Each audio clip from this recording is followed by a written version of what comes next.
las luchas anticoloniales y las luchas antiimperialistas que se están dando en el continente y que se vienen dando en el continente por emancipar a los pueblos de América y por la paz que los pueblos de América aspiramos conquistar.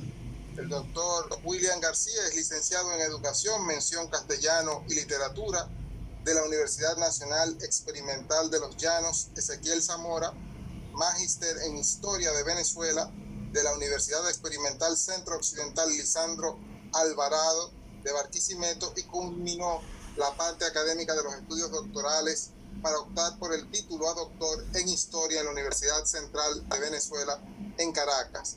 Es miembro de la Red Nacional de Historia, Memoria y Patrimonio del Centro de Estudios Simón Bolívar en Venezuela, profesor asociado a la Universidad Nacional Experimental de los Llanos Ezequiel Zamora de San Carlos, docente de posgrado en la UNIYES en Cojedes y en la UNERC en Guárico, en Venezuela. Ha sido conferencista y ponente en congresos, simposios y coloquios de historia a nivel nacional e internacional, articulista en diarios de circulación regional y nacional en Venezuela. Además de tener varias obras publicadas, se mantiene siempre activo en revistas indexadas de carácter científico y en documentales de televisión y redes sociales. William, para nosotros es un placer desde la Universidad Autónoma de Santo Domingo poder estar aquí contigo, poder compartir. Ojalá que podamos profundizar el vínculo con el Centro de Estudios Simón Bolívar, ¿no? Con el Instituto de Altos Estudios para el Pensamiento Hugo Chávez. Nosotros con Maribel precisamente habíamos conversado en ese sentido y en esa dirección porque entendemos que la historia de Venezuela y la historia que se está dando en la lucha de los pueblos de América Latina, pues recoge en Venezuela a algunos de sus mejores exponentes, desde Simón Bolívar, por supuesto, hasta Hugo Chávez. Para nosotros, en todo caso, es un verdadero placer, un gusto y un honor tenerte a ti con nosotros. Y en el plano personal, antes de que tú vayas a desarrollar el tema, a nosotros nos gustaría conocer un poco de lo que se viene desarrollando tanto desde el Centro de Estudios Simón Bolívar como de la Red Nacional de Historia, Memoria y Patrimonio, de la cual tú perteneces. Si tú nos puedes ampliar un poco para hacer ambiente. Fíjate que van llegando algunos estudiantes que tuvimos a bien invitar. Quiere decir que nosotros queremos precisamente pues conocer un poco tu experiencia de trabajo, evidentemente desde esos espacios, ¿no? Que evidentemente están relacionados con el quehacer científico y con la educación popular. Sí, buenas tardes a todos los compañeros de la Universidad Autónoma Santo Domingo. Gracias por la invitación a este espacio que nos conecta, nos vincula y estrecha aún más los lazos, los vínculos históricos y culturales que se han dado en esta batalla antagónica por el equilibrio y la paz del mundo.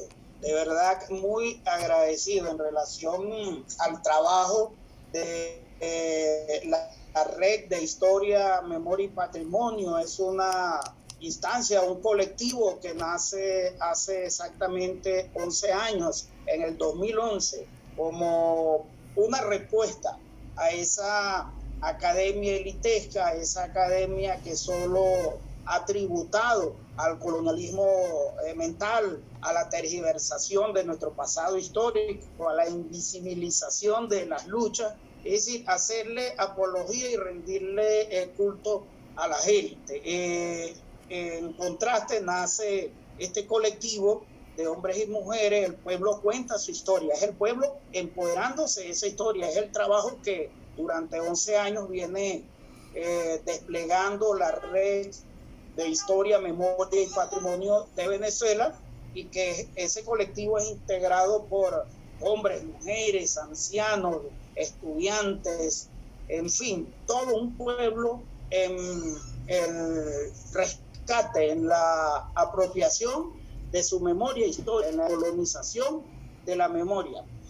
Por parte del Centro de Estudios Simón Bolívar, debemos destacar que cuando surge la doctrina del panamericanismo, el brazo ideológico de la doctrina Monroe, se comete la más grotesca ofensa a la memoria del legado de Simón Bolívar. Se comienza a hacer un trabajo para secuestrar su ideario y ponerlo al servicio. Es decir, es la peor tergiversación que hay del ideario bolivariano. Nacen las sociedades bolivarianas al servicio de esta visión colonialista, de este secuestro del libertador. Se erigen infinidades de estatuas dedicadas a Bolívar, pero para idolatrar, para sembrar un culto a ciega. Contra esto yo debo significar en la lucha titánica que se ha dado durante estos 200 años entre la doctrina Monroe y el bolivarianismo. Debo significar la insurgencia de Sandino en 1926-27 en Nicaragua, que lo hace inspirado en el diario bolivariano. Luego Fidel Castro, uno de los 4 frentes, dio triunfo a la Revolución Cubana, llevaba el nombre de Simón Bolívar, y luego viene acá a dar un sendo discurso y a pedir que bajaran a Bolívar de las estatuas. Es decir, que ya bastaba de hacerle estatuas a Bolívar con el olvido de sus ideas.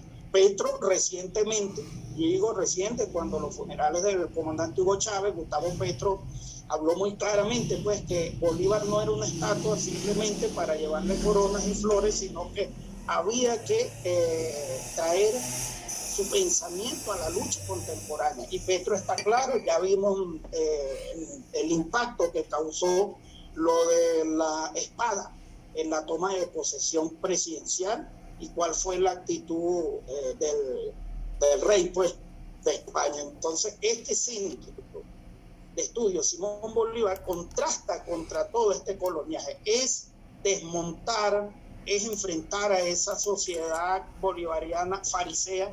Hay muchos escritores, entre ellos destacamos a los mexicanos Carlos Pereira, Juan Bosch, el cubano Francisco Pividal, Indalecio Liévano Aguirre en Colombia, y en Venezuela Miguel Acosta Sáñez, pero sobre todo un Mario Briceño Iragorri, que escribió El fariseísmo bolivariano. Es decir, es una lucha que se invisibilizó totalmente. La Academia Nacional de la Historia fue alcahueta, se prestó y hoy calla. Hoy ya vemos la postura. El Centro de Estudios Simón Bolívar es el rescate del ideario bolivariano, y por eso es que nos une como pueblo mantener estos contactos, porque lo que vamos a explicar es lo que nos coloca pues en el presente. Recordemos, antes de iniciar mi disertación con ustedes, más que conferencia de disertación, debemos de orientarnos Bolívar en todo tópico y en todo aspecto. Para poder hablar de doctrina debemos orientarnos en este caso por su legado histórico. Él nos dice textualmente en el discurso de Angostura que la historia nos sirva de guía en esta carrera. Y dentro de pocos días se conmemoran 200 años de ese célebre poema Mi delirio sobre el Chimborazo, el 13 de octubre próximo, donde Bolívar enfatiza: miro lo pasado, miro lo futuro, y por mis manos pasa el presente. Esto se conjuga con lo que apunta el Che Guevara. Una revolución solo es posible si se interpreta correctamente la historia, y tenemos una historia totalmente tergiversada. Contra eso va el Centro de Estudios Simón Bolívar, contra eso va la Red de Historia, Memoria y Patrimonio. Bien, William, yo en todo caso quiero saludar, estaba precisamente ahora conectado, bueno, está aquí nuestro decano de la Facultad de Ciencias Económicas y Sociales, el maestro y doctor Antonio Siriaco. Antonio, adelante, si quieres de algún modo u otro darle la bienvenida a William y a los compañeros que están aquí presentes. Sí, no, en primer lugar, William, te pido disculpas por mi tardanza. Tenía algunas situaciones aquí en la oficina, pero sí he estado pendiente de tus conferencias, y en realidad nos sentimos regocijados, ¿no?, porque estés con nosotros hablando sobre un tema tan importante para América Latina, para nuestros pueblos. Y claramente que siéntete en tu casa. Tú sabes que la República Dominicana, la Facultad de Ciencias Económicas y Sociales, estará siempre en contacto con intelectuales de tu alto nivel, y ya el maestro Mauri me había comentado, y verdaderamente que nos sentimos bastante contentos por tu presencia de manera virtual, y que estos contactos se puedan seguir fortaleciendo para ambos pueblos. De manera que enhorabuena, William, y ya tú sabes que cuentas con la Facultad de Ciencias Económicas y Sociales de la Universidad Autónoma de Santo Domingo. Maestro Mauri, no quiero seguir interrumpiendo, pero estaré aquí, obviamente, escuchando a William y viendo a William. Bien, Antonio, también le damos, por lo menos lo que hemos identificado aquí en el grupo de los participantes, la bienvenida al maestro Carlos Grateró, que ha hecho presencia, por lo menos está participando, y nosotros vamos a seguir desarrollando un poco este diálogo con William, porque a nosotros nos interesa mucho conocer esas experiencias que se vienen dando en Venezuela a partir del trabajo que se viene desarrollando desde ese centro de estudios, pero por supuesto con esta perspectiva que estaba bien orientada esta conferencia, es decir, ese vínculo que une a nosotros. En todo caso, Antonio, el profesor Juan Bosch nos explicó muy bien con su obra de Cristóbal Colón a Fidel Castro, ¿no? El nombre de por sí evoca lo que fueron las luchas coloniales, cómo se articularon o se entroncaron con el imperialismo, al cual él no le vio diferencia. Y por supuesto también dentro de la historiografía, pues hay una corriente que ha asumido una visión que identifica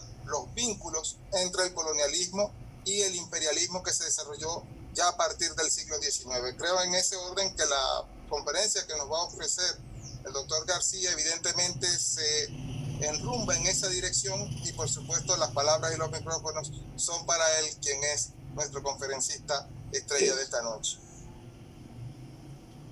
Bueno, muchas gracias por esas emotivas palabras, gracias por las congratulaciones del colega responsable de la coordinación, pues allí en la Universidad Autónoma Santo Domingo. En efecto, estamos confrontando, estamos viviendo una etapa muy crucial en el destino, no solo del continente, sino del mundo. Por eso estamos hablando de una lucha agónica por el equilibrio y la paz del mundo, que es necesario conocerla para ubicarse. Para ello hay que primero romper con esa visión historiográfica romanticista que dominó prácticamente los 200 años de república en casi todo el continente, compaginado con la historia positivista, una historia que es fragmentaria, porque parece mentira. Yo debo comenzar por la lucha que libró el pueblo heroico, pues ese pueblo heroico de hoy Santo Domingo es ejemplar para elevar el espíritu de lucha, para elevar la moral, pero que fue una historia que se ocultó y se tergiversó, es decir, se estigmatizó la rebeldía de los pueblos náhuatl, el Taco a Caonabo. Caonabo no se habla en ningún texto de historia, y vaya cómo se convierte en, aquí lo denominamos resistencia indígena contra la invasión europea. Es el primer ejemplo en el continente que se conoce de este bravío indígena, de este valiente nativo de la isla de Santo Domingo, y que va a sembrar un gran ejemplo en una etapa que, para conocerla, hay que romper esa visión sesgada que nos han inoculado, esa visión fragmentaria, ese discurso lineal, y ver los quiebres geopolíticos que han definido el destino de nosotros en esta lucha, porque esa periodización, que es otra trampa ideológica, otra traba epistémica que nos impide ver, conectar esas luchas del pasado con el presente. Fíjense, el positivismo sostiene la idea de que lo que pasó, pasó. De hecho, Cuando revisamos la historiografía positivista, se alejan 50 años del presente cuando se publicó cada obra y luego 30 años. O sea, para hablar de una fulana neutralidad, la neutralidad en la historia no existe. Totalmente mentira. La neutralidad, eso es como la neutralidad de los Estados Unidos. El apoliticismo de la historia tampoco existe. Situémonos en lo que nos dice Simón Bolívar, que la historia nos sirva de guía en esta carrera. Compaginémonos con lo del Che Guevara. El Che Guevara apunta que una revolución solo es posible si se interpreta correctamente la historia. Estamos interpretando correctamente la historia, entonces no nos sorprende un discurso del propio jefe del imperio, parece entonces una cumbre de las Américas en Panamá, precisamente, cuando dice que qué sentido tenía la historia. Evidentemente es el talón del Aquiles del imperialismo. La historia rebelde que comienza con Caonabo en Santo Domingo, en una época que fue totalmente tergiversada, y que es bueno traer a colación varios hechos y sucesos de manera cohesionada, de manera articulada, de tal modo que nos permita ver una batalla geopolítica de escala continental, la que libraron nuestros pueblos. Repito, lo de Caonabo no se conoce en ningún texto de historia, igualmente que lo de Guaycaipuro, supongo que no se conoce allá. Lo de la resistencia indígena, centenares de hombres y mujeres que se opusieron al coloniaje europeo. Estamos hablando de 4 potencias, de Inglaterra, del imperio inglés, del imperio británico, perdón, estamos hablando del imperio español, estamos hablando de Francia, estamos hablando del imperio portugués. Entonces, contra eso nuestros pueblos supieron resistir. ¿Cómo es posible que se le rinda culto a Hernán Cortés cuando se oculta una realidad histórica muy clara? A mí me llamó la atención desde muy joven cómo un hombre con 150 caballos y menos de 500 hombres podía dominar un ejército de más de 20.000 hombres. Y es que utilizaron la primera arma biológica aquí en el continente, la viruela. Con la viruela aniquilaron, desaparecieron, porque fue un genocidio, un brutal genocidio. Alrededor de 20 millones, los 25 millones que se habla, 20 millones fueron productos de esa guerra, primera guerra biológica. Para situarnos en ese contexto, esa guerra biológica la va a reeditar Estados Unidos con la mal llamada gripe española, que es gripe norteamericana, en el marco de la Primera Guerra Mundial o Guerra Imperial. Y actualmente lo que estamos ya saliendo de esa pandemia no es natural, es parte de esa guerra biológica. Nos indica que al vencerla hay señas de un imperio que está en declive. Si nos situamos en esos 3 contextos para poder entender el COVID-19, total que en ese marco geopolítico que aquí lo situamos alrededor de 200 años, los pueblos nunca dejaron de resistir. Hay una resistencia indígena y después una insurgencia. Cuando se establece el poder colonial, jamás dejaron de insurgir. Solo que cuando revisamos los expedientes, como dice nuestro amigo Pedro Calzadilla, el fundador del Centro de Estudios Simón Bolívar, fundador del Centro Nacional de Historia, eran movimientos que eran calificados, estigmatizados. Vemos en los expedientes judiciales, no, eso eran simplemente bandoleros, eran asaltadores, eran movimientos acicateados por el alcohol, pero no era rebeldía. Entonces se pierde eso, se pierde la conexión, porque vaya que la insurgencia de 1795 aquí en Venezuela tuvo plenamente contacto con la revolución de Haití. Cómo nos incuban en otro periodo que viene, que es el de la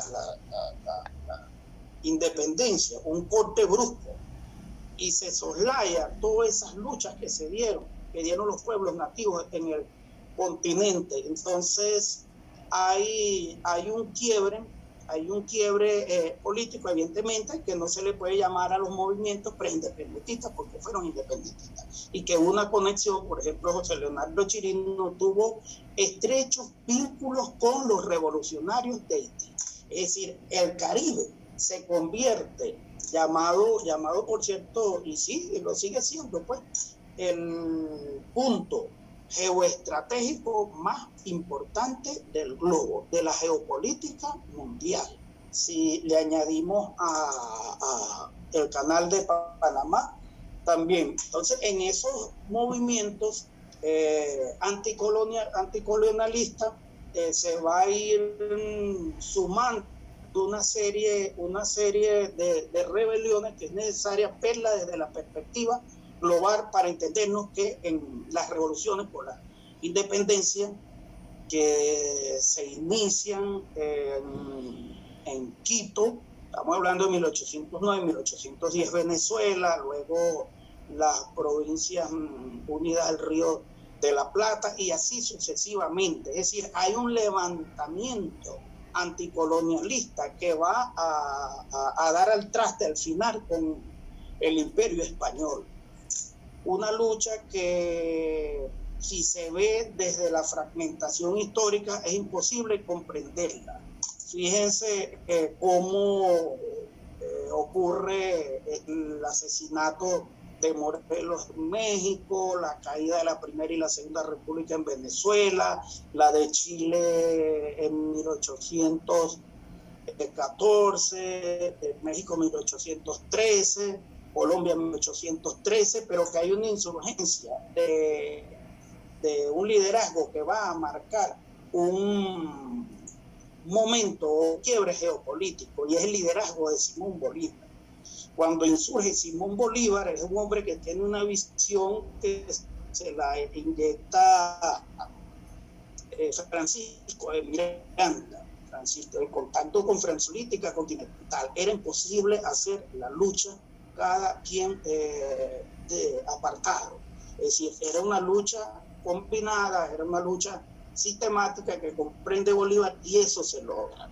Hay un punto importante cuando se pierde la Primera y la Segunda República de Venezuela, es el Caribe. Es una revolución de negros la que marca un punto de inflexión. Bolívar va solo, excomulgado por la Iglesia Católica, sin un peso, con pocos amigos, pero era un hombre muy, muy visionario. Va en busca de apoyo a Jamaica, no lo consigue de Inglaterra, porque Inglaterra ya estaba comprometida con la Santa Alianza, a través de la Santa Alianza con España, pues, y no podía ser su enemigo.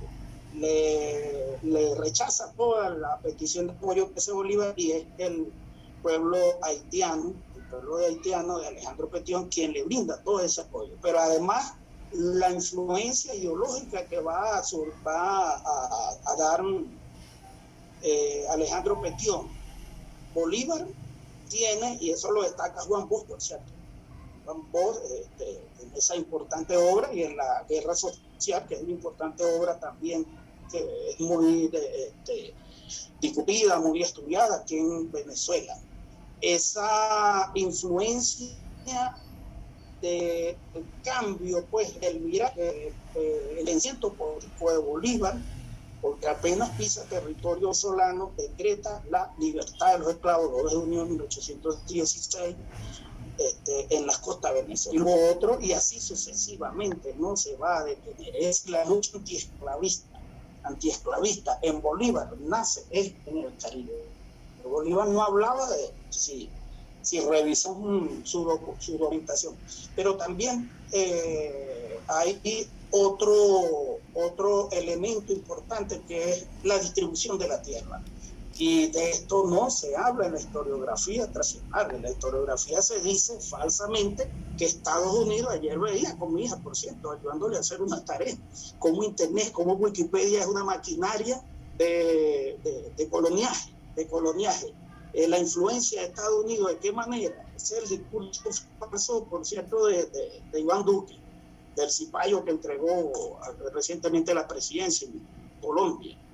un socio pues de los Estados Unidos, como se dice todavía en los textos que Estados Unidos, la revolución norteamericana, influyó, no, pero no se habla que la revolución haitiana influyó, no se habla de Cabo Mago, no se habla de la primera rebelión de negros en el continente, que fue allí en Santo Domingo. Entonces todo eso para conocer el anticolonialismo, para conocer el antiesclavismo.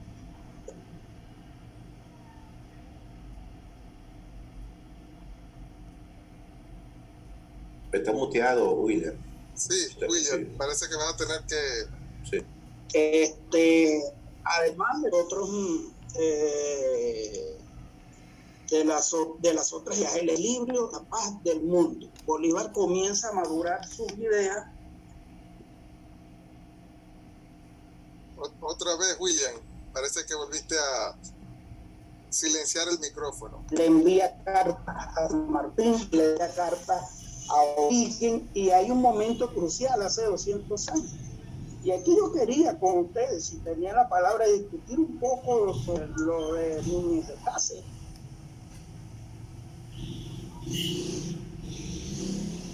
Nuevamente, William, se fue el micrófono. Sí, está silenciado. Le asora a O'Higgins, le avisora a San Martín su proyecto integracionista, pero en ese momento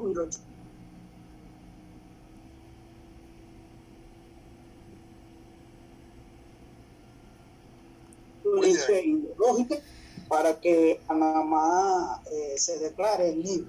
Hay momento de explicar, pero Santo Domingo también lo hace con Núñez de Cáceres. Sabemos que fue un esclavista y esto, pero quizás por eso no se logró esa conexión. ¿Sabes? San Martín le pide apoyo a Bolívar, es decir, Bolívar se convierte en el líder continental, y allí donde comienza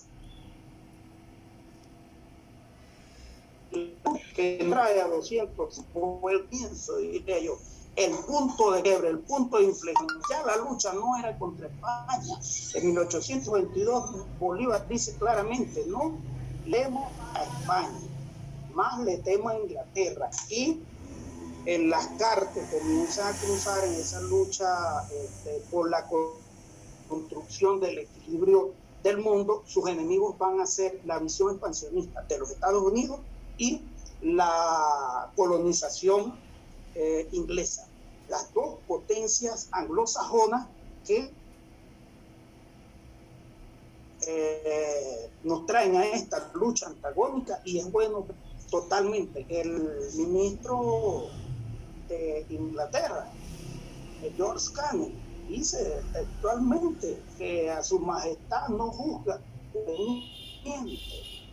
una confederación de repúblicas populares, oigan bien, de repúblicas populares, lo está diciendo una monarquía, un gobierno monárquico, ¿no? Que 200 años después sigue siendo monárquico. Hay otra carta donde dicen que prefieren la monarquía, esa monarquía que instaura Agustín de Iturbide en México, en 1821, la que enfrentó también Bolívar, y la monarquía de Brasil, que también la enfrentó Bolívar. Dice que prefiere unas monarquías, le dice al ministro plenipotenciario de Estados Unidos, que prefiere una monarquía a unas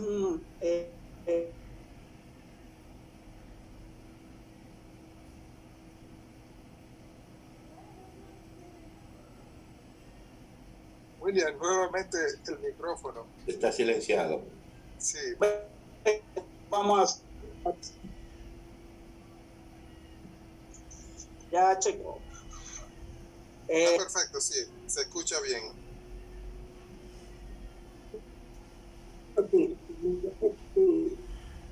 Perfecto, sí. Entonces hay un punto de quiebre que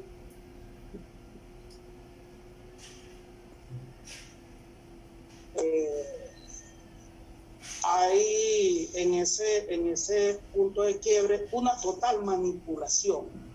Cuando se segregan las repúblicas, cuando ocurre la fragmentación de esa república centroamericana que conformaban los 5 estados actuales la República de Colombia, llamada la Gran Colombia, que conformaban 4 estados.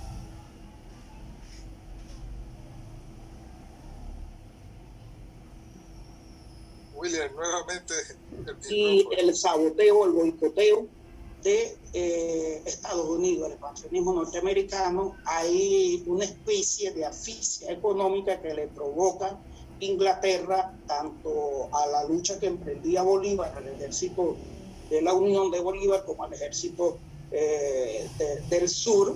Y bueno, lo hablaron claramente, debilitando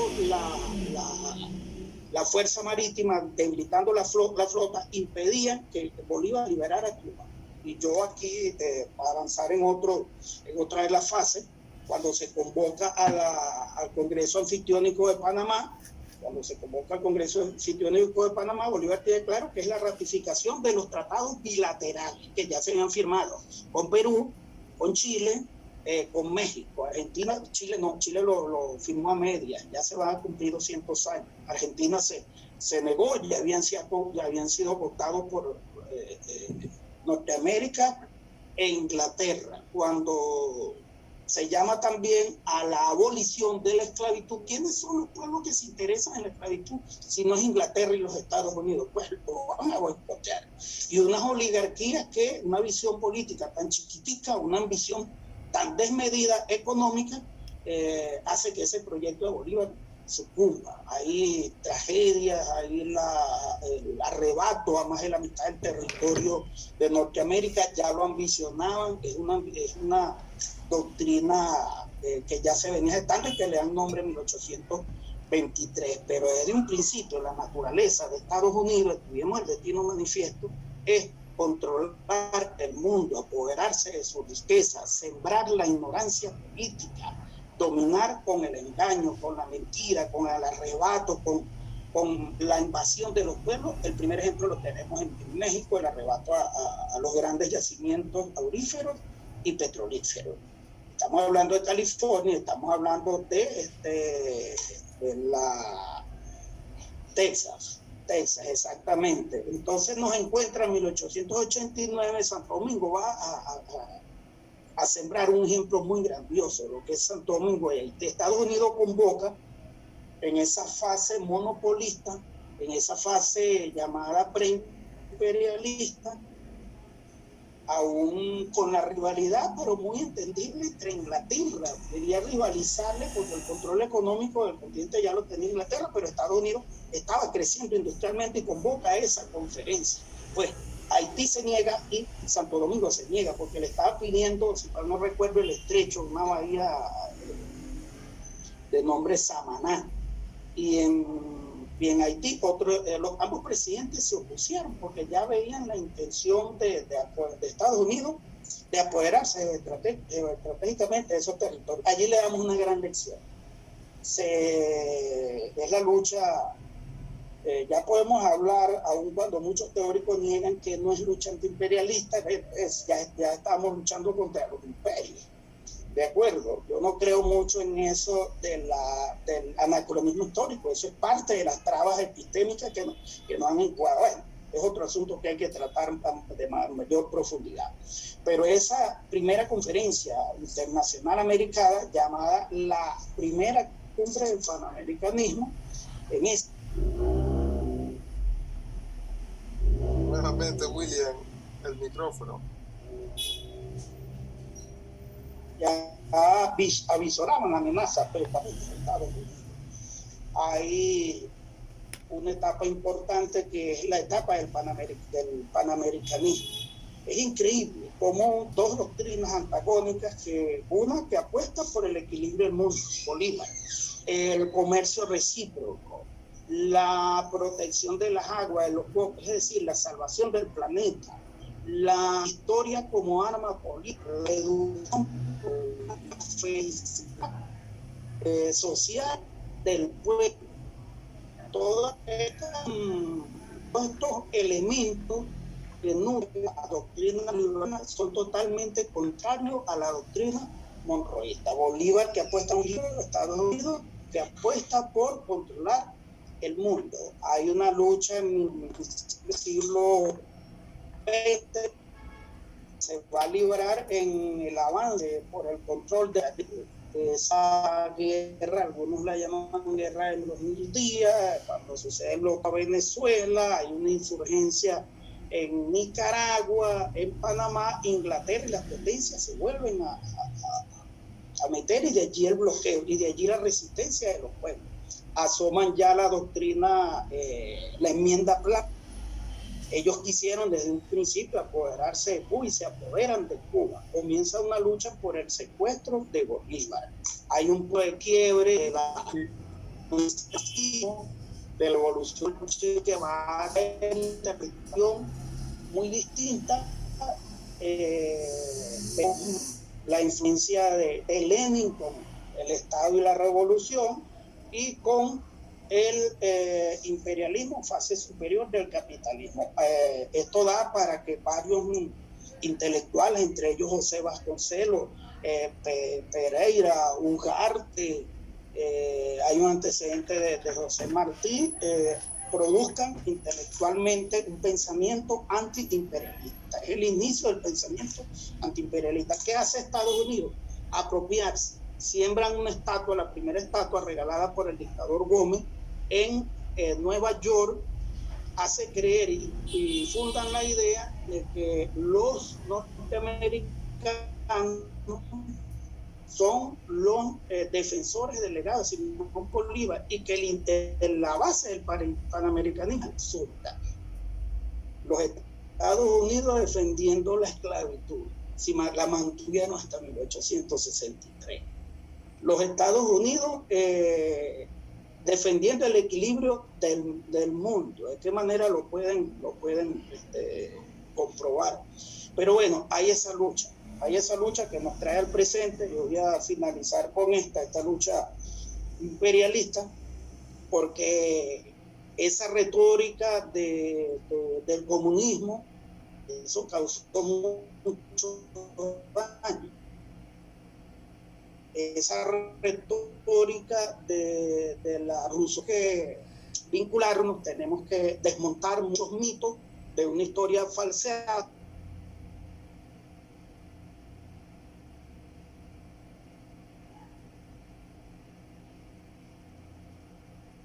De 4E. Desde eso, recuerden la tesis de Francis Fukuyama, el fin de la historia, el fin de las ideologías. Es decir, el pensamiento unilateral, el pensamiento único, ya no tenía rival. Es lo que nos quiere decir esta tesis, pero insurge el pueblo venezolano en ese mismo año cuando se publica ese libro, con la rebelión,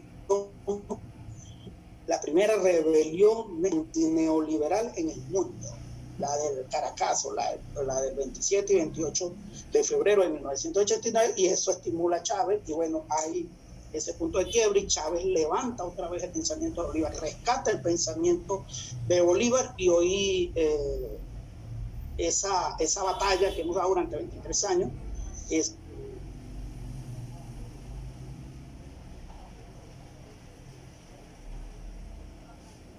micrófono, William. El equilibrio comercial hace que los pueblos que hoy se despierta una nueva conciencia. Pues el 12 de octubre que nos los habían inoculado a partir de 1921, Argentina es la primera nación en celebrar el fulano Día de la Raza. Luego Venezuela, y así sucesivamente. Rendirle culto a la estatua de Colón, ya eso está prácticamente derribado. Hay una conciencia colonialista que se puede observar tanto en Estados Unidos como en la misma Inglaterra. Vemos el derribo de estatuas de Colón en Colombia, cuando el gobierno de Duque y de Uribe. Vemos el derribo, el primer ejemplo lo dio Venezuela en 2004, cuando Chávez decreta el Día de la Resistencia Indígena, en contraparte a esa fulana Día de la Raza. Ahí no hay nada que celebrar.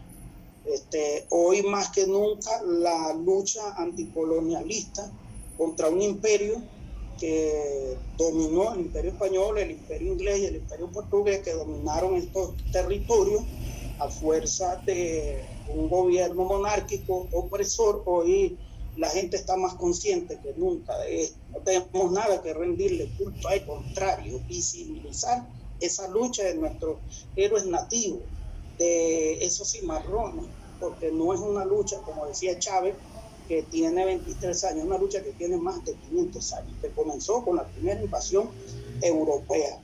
Lo que estamos viviendo está definiendo el equilibrio del mundo. Ya Estados Unidos no es una potencia militar. Bolívar planteó el contingente militar, hizo alianza con México, la primera alianza para liberar a Cuba y a Puerto Rico, y Estados Unidos se opuso, o sea, fracturó. Inglaterra económicamente, financieramente, debilitó la armada, la fracturó también, y se derrumba el ataque mediático que hubo contra Bolívar. Esa OTAN es la sucesora de esa Santa Alianza contra la cual luchó Bolívar. Bolívar planteaba un contingente de militares, una alianza militar para la protección y defensa de los pueblos, no para invadir pueblos. Entonces esa retórica de Estados Unidos en Ucrania es lo que se vive en Taiwán, es lo que se vive en Corea del Sur, es lo que estamos viendo en puntos geoestratégicos muy importantes, pero que muestran ya el declive. Ya vemos una potencia militar que se vino a pique, ya vemos una moneda hegemónica que está perdiendo su valor, su imposición. Ya vemos una ideología oculta en declive, porque la ideología de la monarquía es una de las ideologías que se inyecta, que se inocula de manera, como decía Marx, la falsa ideología. Pero es una ideología, al fin y al cabo. Es la ideología, lo que yo llamo la máscara de la doctrina Monroe. Una ideología que te dice que debe ser apolítico, que la educación no se mete a la política, que la historia es neutra, que la comunicación es imparcial, demostrado que eso es totalmente falso. Y que bueno, la resistencia de hoy, los levantamientos que estamos viviendo los pueblos van a definir esta lucha, van a definir la paz del mundo, van a definir el equilibrio del mundo. Vemos pueblos levantados que no se rinden. Vemos al pueblo de Venezuela resistiendo ante el ataque más bestial, el asedio económico, el cerco financiero, la manipulación mediática, el intento de invasión a la soberanía, el ataque a la moneda. Paro de contar todo lo que hemos resistido, y aquí estamos parados, viviendo ese ejemplo que hizo Caonabo y la resistencia el domingo, esa lucha anticolonialista y antiimperialista que nos tiene hoy más unidos que nunca. Muchas gracias a todos y a todas. Bien, William, muchísimas gracias a ti por tu participación.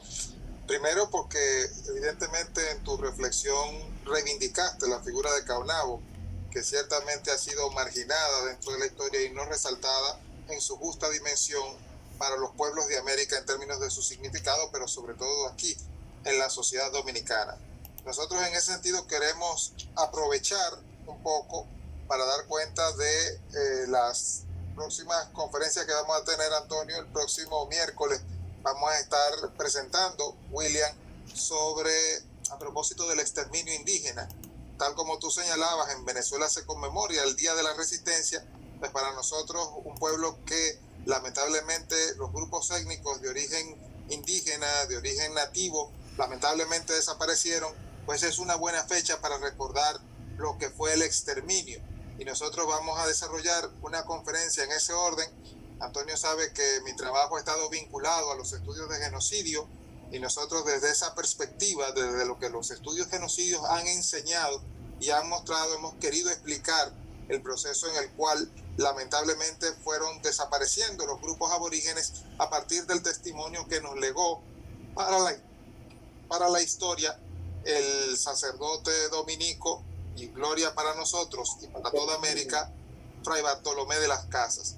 También en esa misma línea, un poco recreando lo que tú desarrollaste, nosotros vamos a tener con el maestro Dagoberto, en el marco de esta conmemoración de jornada de lucha contra el colonialismo y de visibilización del cimarronaje, con el maestro Dagoberto Tejeda, vamos a tener el próximo día 4 de noviembre, pues la conmemoración de la jornada de visibilización del cimarronaje, que él ya lleva 9 años, aquí está la compañera Maribel, que vienen desarrollando ese esfuerzo. En todo caso, el maestro Dagoberto es una gloria para nuestra universidad, profesor meritísimo de nuestra Facultad de Ciencias Económicas y Sociales.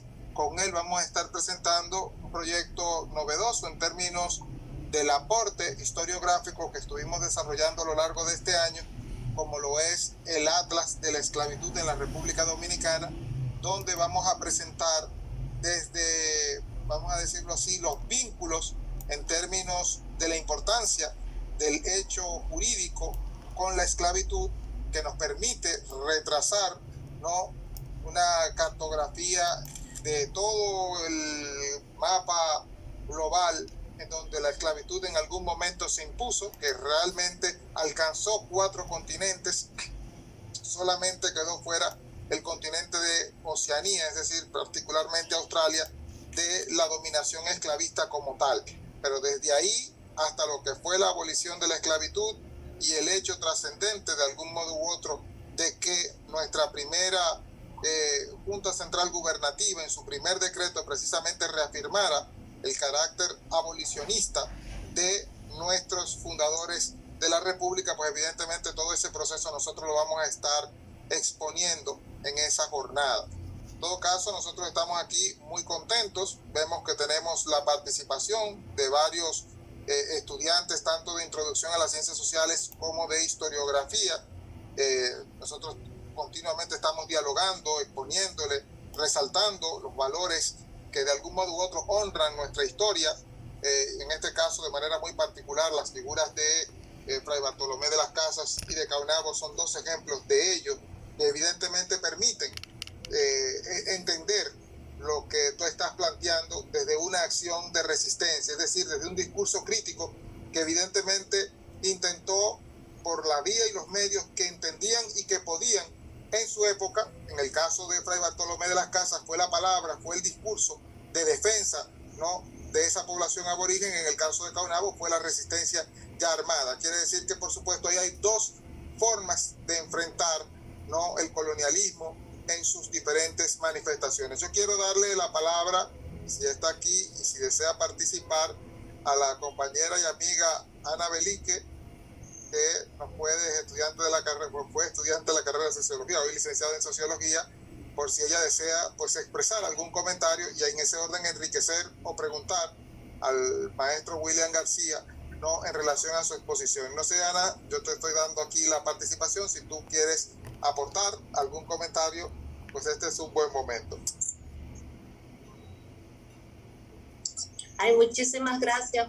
Justamente iba a decir eso, que no tenía habilitada la manera de hablar ni enviar un mensaje directo. Nada, yo quiero agradecer al profesor por esta magistral conferencia en la tarde de hoy.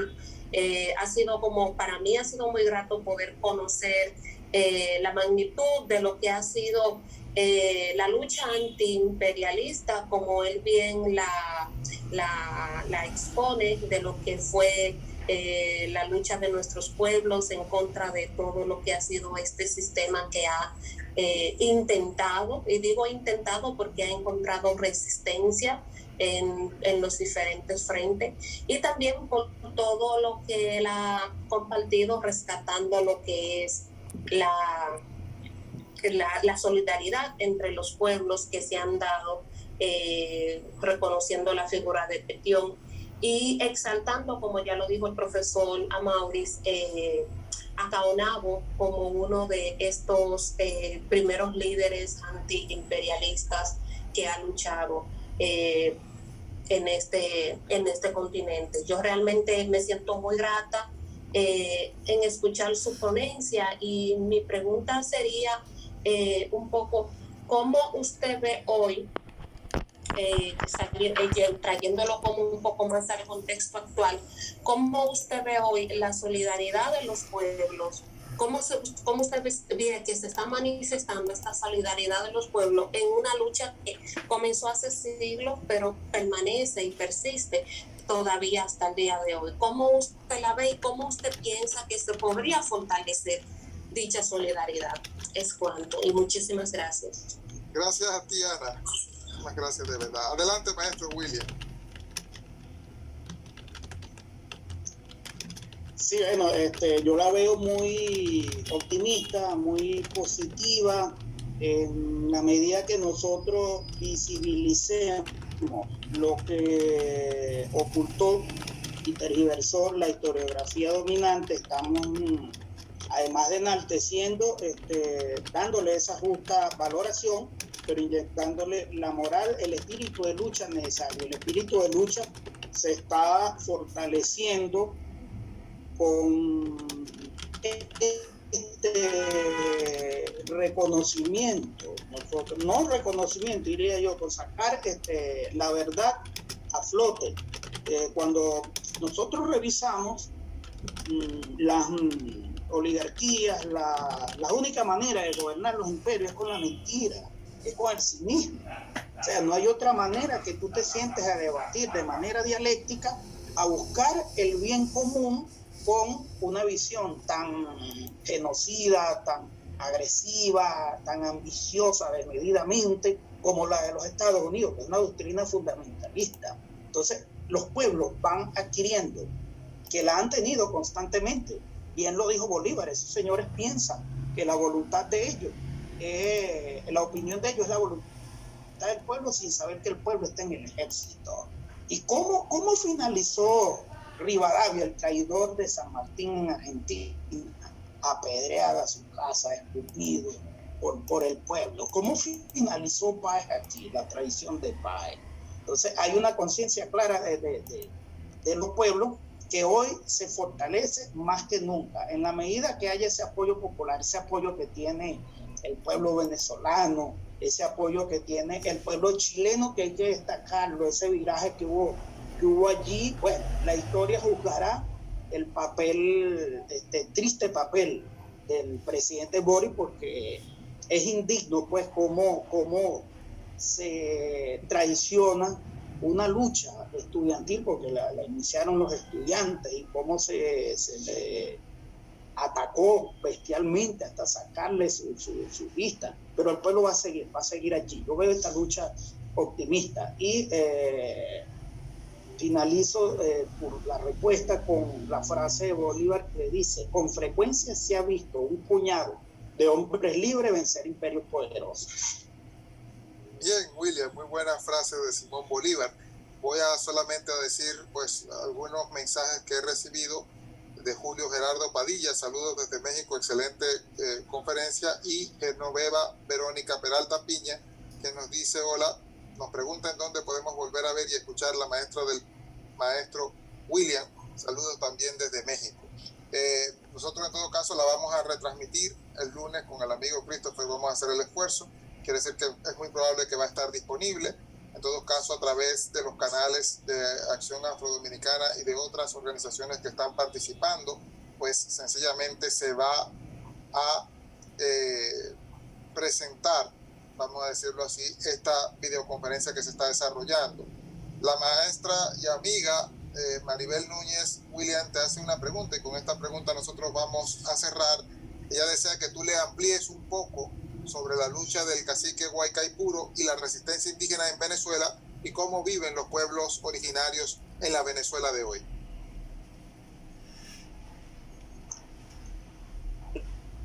Así es, como Estado, nuevamente, la resistencia de Guaycaipuro es un símbolo, aun cuando fue una figura la historiografía elitesca para hacer él, que estaban participaron a la lucha.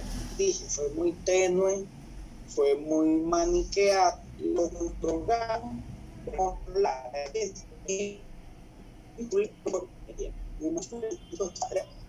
sí, aparando el sentido político, el alma débil de la historiografía elitesca. No, que la historia no debe ser política, pero la lucha de Guaycaipuro se siente más que nunca. De hecho, se han revelado investigaciones documentales de archivos por las mismas manos de los colonizadores, por cierto, en su sentido y en su lenguaje peyorativo, pero una serie, en el caso de aquí de Corea, donde yo vivo actualmente, una serie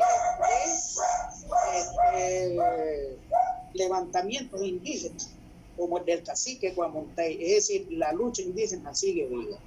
Recordemos el concepto de Bolívar sobre pueblos indígenas, los resguardos indígenas, y cómo después una élite racista, una élite colonialista, los invisibilizó, les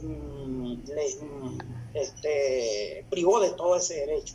Y es Chávez quien le vuelve a resaltar constitucionalmente, por primera vez aparece en la historia constitucional de Venezuela, de 27 constituciones, los derechos a los pueblos indígenas, el reconocimiento a los pueblos indígenas. No es casual que ese levantamiento que surgió de los indígenas aymara para retomar la democracia en Bolivia, no es casual que los mapuches estén dando una férrea lucha contra un acto de traición que hubo en Chile. Bueno, eso tienen clara conciencia de esa lucha anticolonialista. Los pueblos indígenas de Colombia, las mingas colombianas, tuvo mucho que ver en el triunfo de esto. Es el pueblo en la calle, sin el temor pues a toda la opresión del gobierno arrodillado a los Estados Unidos, pero están más latentes y más vivos que nunca la lucha indígena. No, perfecto, William. En todo caso, estamos aquí pues honrando de algún modo u otro y conmemorando el 530 aniversario de lo que tú bien denominaste como la primera invasión europea en el suelo americano, y particularmente tocó nuestro territorio, es decir, la República Dominicana. La actual República Dominicana fue afectada de manera, yo diría, fue un cambio de la historia y se partió la historia en dos, y evidentemente otra historia se comenzó a escribir, lamentablemente en todo caso para la población aborigen, desde el año de 1492. Nosotros en todo caso desde aquí, desde la Facultad de Ciencias Económicas y Sociales, con el maestro Antonio Sidiaco, agradecemos tu participación. Nosotros en todo caso vamos a seguir en este esfuerzo de trabajar desde el punto de vista de la memoria histórica, de la discusión, de la reflexión en torno a cómo ese pasado gravita y pesa sobre nuestro presente. Quiere decir que nosotros vamos a tratar de profundizar un poco en la línea y en la dirección que la compañera y amiga Ana Belique de algún modo u otro situaba, ¿no? Su aporte en su intervención de visualizar esas resistencias hoy en día en el presente. Agradecemos de todo corazón la participación de todas y todas, y nada, nosotros nos vamos a seguir manteniendo en contacto a través de las redes de la Facultad de Ciencias Económicas y Sociales. Antonio, si usted quiere decir algo antes de finalizar. Evidentemente que este tipo de actividad, tal y como tú lo has dicho, Mauri, nosotros lo vamos a seguir potenciando. Nosotros tener en esta noche a William García ha sido un lujo, y claramente tenemos todo un programa de conferencias para que también los investigadores, los estudiantes, no solamente de ciencias económicas, sino también de ciencias sociales, de historia, se incorporen. Y el maestro Mauri, que es nuestro director de investigación, tiene esa responsabilidad. De manera que William, en nombre de nuestra facultad, de nuestra universidad, te damos obviamente por segunda vez las gracias por estar con nosotros, por parte de tu tiempo dedicarlo a esta conferencia importantísima, una conferencia que tú expones una serie de puntos que hay que siempre recordárselo a las poblaciones latinoamericanas. Evidentemente que nuestros pueblos, que son pueblos que durante mucho tiempo, toda esa visión colonialista, todo ese peso que incluso también formó parte de esa historia conservadora y tradicional, hay que comenzar a desmitificar todos estos elementos históricos. Ustedes y básicamente el maestro Mauri tiene esa responsabilidad de seguir precisamente en este tipo de acercamiento para bien de nuestros investigadores, de nuestros profesores y de nuestros estudiantes. De manera que enhorabuena, de nuevo y muchas gracias por estar con nosotros. Bueno, William, nosotros en todo caso cerramos nuestra transmisión, te agradecemos nuevamente y esperamos poder estar en contacto contigo próximamente, ya sea aquí en Santo Domingo o allá en Venezuela. Un fuerte abrazo a todos y que pasen feliz noche.